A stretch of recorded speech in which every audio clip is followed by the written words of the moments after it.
Welcome into Steelers Talk. I'm your host, Jack Sperry. Today we have our Tuesday practice report. It was the final practice at St. Vincent College in Latrobe for Steelers training camp this year. First up, some takeaways from Aaron Rodgers' media availability from earlier in the day. Then we'll get into my final practice report from St. Vincent, breaking down what went down, offense versus defense, who won, who lost, all that different stuff, who looked good. And then we'll get into Coach Mike Tomlin, who spoke to the media recently, and he set some historic expectations for this Steelers defense coming up here as we prepare for the 2025 NFL season. Before we get into the content today, guys, on Thursday, the joint practice versus the Buccaneers will be happening, and we will be having our extensive practice report for that joint practice on Thursday. So make sure you guys click that subscribe button if you haven't already for that joint practice report. Really do appreciate all of your guys' support. We also put out a video earlier in today's show. If you guys want to check that out at some point today, just know we did put out a video out earlier today as well.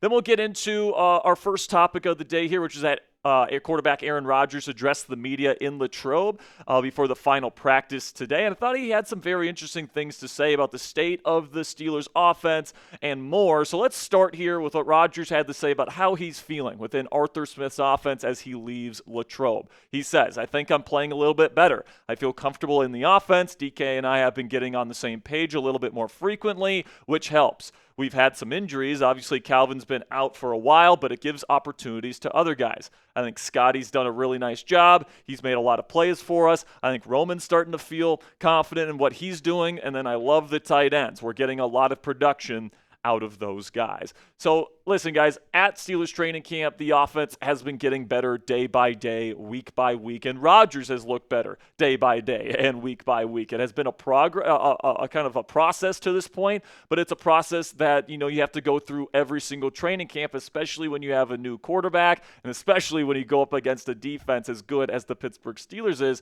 this year. Rodgers then talked about the value of joint practice this week against the Tampa Bay Buccaneers and what he's going to be getting out of it. He says you get a chance to go up against not vanilla defenses. So hopefully Todd Bowles, he probably won't show everything, but he'll do some stuff to stress our protection, give us a chance to get some film to work on. So I do think that Thursday's practice is more important than Saturday's preseason game at Acrisure Stadium because you're going to get a lot of live reps from the first team offense going up against another NFL defense that isn't going to be just throwing out there just spot drop coverage and man coverage, the kind of stuff, the vanilla coverages that you see on preseason game days, which we're going to see on Saturday night with the second and third team units and all that different stuff. This practice is going to be the most game-like scenario to regular season football that these guys are going to see until they lace them up against the New York Jets in week 1. So that practice on Thursday is going to be absolutely massive for this football team to kind of gauge where this team is compared to another really good playoff caliber football team there in Baker Mayfield, Todd Bowles, and the Tampa Bay Buccaneers. And then Aaron Rodgers' helmet situation apparently is still not resolved. This is what Rodgers had to say about his current helmet that he is using in Latrobe. He says, "Yeah, I still don't like it. I'm trying to change. We're in the process still. Looks like a damn spaceship out there," talking about his helmet. Face mask doesn't fit the helmet. We're trying to find the right helmet right now. So I think that Aaron better hurry up right now because he's got to get used to the helmet that he is going to be wearing for the season. So whether he finds some sort of compromise with the National Football League to go back to the model that he has been using over the last several years in the National Football League, or he finds a helmet and face mask combination that works for him heading into the year, it's definitely better sooner rather than later that he figures that out because you want him to get comfortable inside that helmet as soon as you possibly can. Now coming up here on Steelers Talk, got the Tuesday practice report. It was the final practice at Steelers training camp in St. Vincent College today. So I'll break down who did well, who didn't play well, which side of the ball was better today. There was a clear winner at today's practice. But before we get into the practice report here, guys, if you want an Aaron Rodgers jersey in your closet before this team plays the New York Jets in week 1, make sure you guys go chatsports.com/AR8. That is our link down there in the comments and description of today's show. And if you guys click that link and you make a purchase, our sponsor is going to give us part of the proceeds there, guys. So if you guys want to go chatsports.com/AR8, time is running out before week 1. We're just a few short weeks away. And as you guys know, with shipping and jerseys, sometimes it takes a couple weeks for it to get to your doorstep. So if you want to make sure you have this jersey on your body when this team plays the Jets in week 1, go chatsports.com/AR8. All right, so now let's get into some of the latest injury updates before we get into my notes from practice. Today, Jalen Ramsey and Darius Slay both returned to practice. It was a fully padded practice today, by the way, guys. So you got Joey Porter Jr. all the way back now. Now you have Darius Slay and Jalen Ramsey all back. At certain points last week, all 3 of those starting corners for the Steelers were not at practice, and the offense kind of had a field day against those backups. But now those 3 guys were back on the practice field today, and as we'll discuss later, they looked awesome. Then we'll get into some players here that did not practice today. Alex Highsmith was running around out there. We did mention in our earlier video that his groin injury is pretty minor. He's expecting to get back on the practice field here very soon, and he will be ready for week 1. Isaac Seumalo had missed the final 2 practices in Latrobe. He might have had a little bit of a setback with his injury, something to monitor there. Jonnu Smith also did not practice today. Calvin Austin III still dealing with that minor abdominal injury. He was not playing. Cam Hayward obviously still dealing with his contract situation. And then Calvin Anderson still dealing with an injury. Corey Trice Jr. and Dante Kent, 2 young defensive backs, still out with injury. Of course, Will Howard still dealing with his finger. J.J. Galbraith is working back from an injury, as well as Ryan McCollum. And then Y.A. Black, add him apparently to the injury list here because he was seen walking around at practice today with a giant wrap on his elbow. Now that might just be like ice, and it's wrapped around his elbow, and that's nothing necessarily to worry about there, guys. And I don't think that's anything particularly serious. I think Mike Tomlin would have said something regarding Y.A. Black if there was something serious to be concerned about there. But I think that Y.A. is perfectly fine. Maybe he's just a little bit banged up, and they want to be careful with their defensive tackle that has actually looked really, really good in camp so far this year, in camp and then in the preseason. So 7 shots today. This was a big day for the offense to win, and they did very convincingly. Jalen Warren on the first play ran it in for a touchdown. Then Rodgers tried to get it to DK Metcalf on the second play, but Joey Porter Jr. had great coverage on him. Then Rodgers threw a touchdown pass to Darnell Washington, a one-handed touchdown pass in the red zone. Darnell Washington has been an absolute monster in camp so far this year. Then there was kind of a weird touchdown, the Hurleman from Mason Rudolph, where it should have been intercepted by Daryl Porter, but it goes through his legs and through his arms, and it goes into the lap of Max Hurleman. So kind of a weird touchdown there. Bad play by the defense. And Rudolph throws another touchdown to Brandon Johnson for a touchdown. Lou Nichols rushes in for a touchdown as well. And then Skylar Thompson throws a touchdown to McCutcheon as well. So that means an offensive win today, 6-1. And in the St. Vincent 7-shot series, it ends in a 6-6 tie, which is good news for the offense because this Steelers defense is damn good, man. And the Steelers offense was able to win, I believe, 4 of the final 6 7-shots battles. So, the offense definitely holding their own out there. But then we get to the offensive notes here, and I thought that it was another strong day for Broderick Jones. All right, the reports coming out of camp is that Broderick has been really good in practices over the last 2 weeks. In fact, really the last bad practice he's had was the Friday Night Lights practice, which is now over a week from today. And then Broderick played really well in the preseason game versus a legit number 1 edge rusher in Josh Hines-Allen of the Jacksonville Jaguars. So call me crazy here, guys. I know there's a lot of people that don't believe in Broderick Jones because of some of the past production and the past play at right tackle, but I'm ready to get hurt again, guys. This is a first-round pick. He is very talented, and he is starting to show some really high-end play on the field at practice and in the games as well. So hopefully he continues to have a strong preseason heading into the regular season, and hopefully I don't regret saying this. So where are you guys at? Let me know down there in the comments section. What is your confidence level in Broderick Jones right now? Put it on a scale of 1, meaning no confidence, he's going to suck this year, to 10, meaning he's going to be a top 10 tackle in football this year. Let me know what you guys think down there in the comments section for today's pin question. In just a second here, YouTube's going to throw you an ad break, and when that happens, take advantage of that time. But let me know your confidence level in Broderick Jones. Speaking of offensive linemen that have been looking good at camp, Spencer Anderson, a former 7th-round pick, is starting to prove his worth as offensive line depth. Because Isaac Seumalo, the starting left guard, has missed a lot of time in camp. Of course, he didn't play in the preseason game last weekend. And Anderson looked good in the preseason game, and he's looked good all camp when he's had the opportunity to play with the ones. And, if push came to shove and if Seumalo's injury, kind of continues to get worse and worse and worse as the season goes on, I trust Anderson to start a game or two. I think that he can be a very serviceable left guard on this team. That is, if he has the proper support around him with Broderick Jones as his left tackle and Zach Frazier as his center. I think that Spencer Anderson, if he was forced to start, would probably be your weakest link on this offensive line. But I think that as weakest links go, he could be quite functional. So, I do want to remind people that Isaac Seumalo here is in a contract season. We'll see if they end up maybe extending him. Probably not, though, at this point.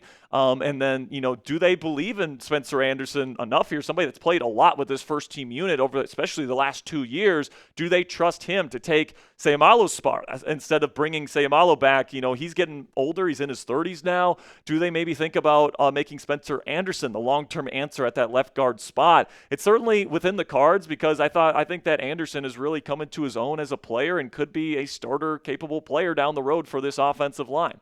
Then Rock Taylor, the UDFA out of Memphis, continues to impress in Latrobe, finishing out his impressive, showing there at St. Vincent College with a couple of nice catches today. He has been dominant on the in-breakers, whether it's a dig or whether it's a crosser, whether it's a back shoulder fade. Like, he is somebody that has really done a good job tracking the ball in the air down the field, and he has been a downfield weapon on those second and third team units throughout camp so far this year. So good job from Rock Taylor. And then we'll finish up here with our offensive notes, which is that, the starting DBs, now that you had Joey Porter Jr., Darius Slay, and Jalen Ramsey all back out there on the practice field again today, it was frustrating the offense, all right? We saw this early on in camp where, these DBs, Mike Tomlin says it himself, they're designed to play one-on-one man coverage and lock down an opposing team's wide receiver room, and that's exactly what they've been doing at Steelers training camp this year when they've all been playing together. So it wasn't a great day for the offense, all right? I think that the offense, though, has put enough good tape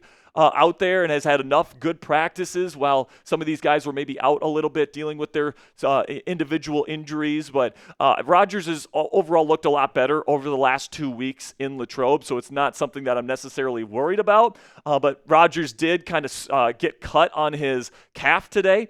And he had to get it wrapped up, and it just wasn't a comfortable day for Aaron Rodgers at all. So we'll see how the offense does moving forward and how they do against the Buccaneers defense, which is also pretty good on Thursday's joint practice. But then that kind of makes a nice transition into the defensive notes here, guys, because, this Steelers secondary is special this year if camp has anything to say about it. Jalen Ramsey was back to business today. He was somebody that missed a couple days of practice, dealing with a minor injury, just making sure that he's good to go. And on the final day of pads in Latrobe today, he was out there, and he was breaking up passes on DK Metcalf in the Oklahoma drill. He was not afraid to lay down the thunder. And do you guys really think it's a coincidence here that Jalen Ramsey, the day he gets back to practice, the defense gets back to dominating the offense? I don't think that's a coincidence, guys. This guy is such an impactful player that he's going to be able to come in and, be that really impactful nickel defender, that star defender, whatever you guys want to call it, playing in the slot, somebody that can get after quarterbacks on nickel corner blitzes, somebody that can play safety from time to time. If there's an injury, he can go out and play outside corner if needed. His versatility and his football intelligence and his physical skill set is a big, physical, really good run defending corner is going to help out this defense tremendously. I think it's going to help take this defense to the next level. And then just outside of Ramsey, the first team secondary looks absolutely insane. Joey Porter Jr. has put together an incredible camp in his own right. He looks like a legit number one corner on the outside himself. Not only is he still one of the best press jam corners in football, but he's also doing a great job on DK Metcalf, staying with him without grabbing, doing the things that we've seen him struggle with in years past. Those things seem to be cleaned up with JPJ. And, Darius Slay as well has been having a really good camp as well. So there just isn't a whole lot of area for Aaron Rodgers to throw the football, especially without Calvin Austin, one of this team's best receivers out there. And even with DK Metcalf out there, man, these guys are locking people down, and it's leading to frustration for the Steelers offense, which has been red hot as of late. So what is it going to do against the other offenses in the National Football League? I'm really excited about this unit, guys, and I think that this cornerback room, if they can stay healthy, has a chance to be special. Then we get to the safety room here, and Juan Thornhill just keeps bringing the boom. He just absolutely ran people over in the Oklahoma drill today, and the one thing that you cannot do is outcompete Juan Thornhill. He is an absolute dog out there, and you are not going to out-hit him. You are not going to out-effort him, and he is going to make his presence known on a football field every time he steps on that field, and that is exactly the mentality that I want in this team's free safety, okay? And I really don't think the gap between Minkah Fitzpatrick, who is better than Juan Thornhill, but between Minkah and Thornhill, especially when you have Jalen Ramsey in this defense, I think the Steelers defense is better with Ramsey and Thornhill versus Beanie Bishop Jr. in the slot and Minkah Fitzpatrick at free safety. I don't even think that it's close. And Thornhill, a lot of people really doubted him coming into the year, saying we need to get another safety, we need to sign Justin Simmons, blah, blah, blah, blah, blah. And Thornhill just looks like the perfect Steeler out there, and I couldn't be happier for him. He's looking great. And then we get to James Pierre, who got another interception and continuing his very strong training camp to this point.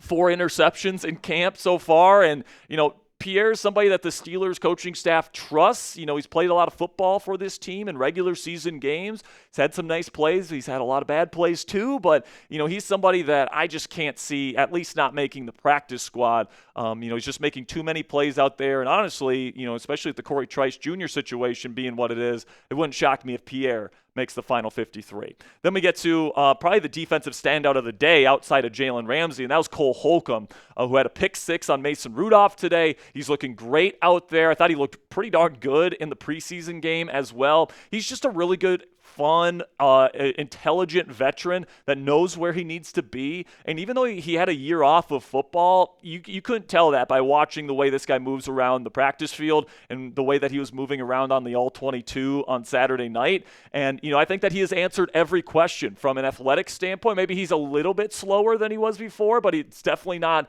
a wide gap. And then in terms of a football IQ and instincts perspective, he's still got it, man. And, if having that guy, a former legitimate starting linebacker in this league, being your third guy in the rotation behind 2 really good linebackers and Patrick Queen and Peyton Wilson, not only does it help you out in terms of injury-proofing your defense and still being able to maintain a high standard if one of these guys, God forbid, gets hurt, but also it allows you to rotate Holcomb in and keep Wilson and Queenie fresh throughout the season. So really like what we've seen from Cole Holcomb, and I think this linebacker depth is going to be really good for the football team this year. Now, to kind of finish up here and put a bow on the defensive performance today, which was pretty dominant, Mike Tomlin said earlier this week that he expects this defense to do historic things, all right? So he said some very, very bold claims, especially for him, because he's usually somebody that likes to temper expectations, somebody that says we have to prove it on the field. Not this year, man. This is what Mike Tomlin had to say about this year's defense. We feel really good about the prospects of this group. We got to write that story, but we've got enough talent. We've got enough schematics to do big, big things. And when I say big things, I'm talking about historic things. So at this point, guys, based on what we've seen from this defense, especially when you've had all 3 of your starting corners out there, I have to agree with Coach T. And we haven't even seen Cam Hayward out there all that much in camp. We haven't even seen TJ Watt out there all that much in camp, right? We haven't even seen Alex Highsmith out there that much in camp, and this defense is looking this good, all right? So once all these guys are healthy, once all these guys are ready to go, and they will all be healthy, at least they're all slated to be healthy for the start of the season, week 1, I mean, we might be looking at one of, if not the best defense in the National Football League this year, capable of, meeting the standard of this organization's defensive history, which of course is extremely vast. So true or false? Let me know down there in the comment section. The Steelers will have the best defense in the NFL this season. Type T for true, type F for false. It's definitely a high standard. to be able to live up to, guys. But let me know what you guys think down there in the comments section. Now, as I mentioned earlier, guys, we do have another video that we put out earlier today. It's talking about the Cam Hayward situation, talking about Calvin Austin III and Alex Highsmith and their injury statuses and more. So if you guys want to check out that video, we put one out earlier today. So I'll put the chip in the top right and put the link to that in the comments and description of today's show. And don't forget, guys, to click that subscribe button if you never want to miss a Steelers Talk video all throughout the 2025 season. If you never want to miss a live show, if you never want to miss a watch party this year, we're going to be here for every single moment of the Steelers 2025 season. So make sure you click that subscribe button if you never want to miss a moment.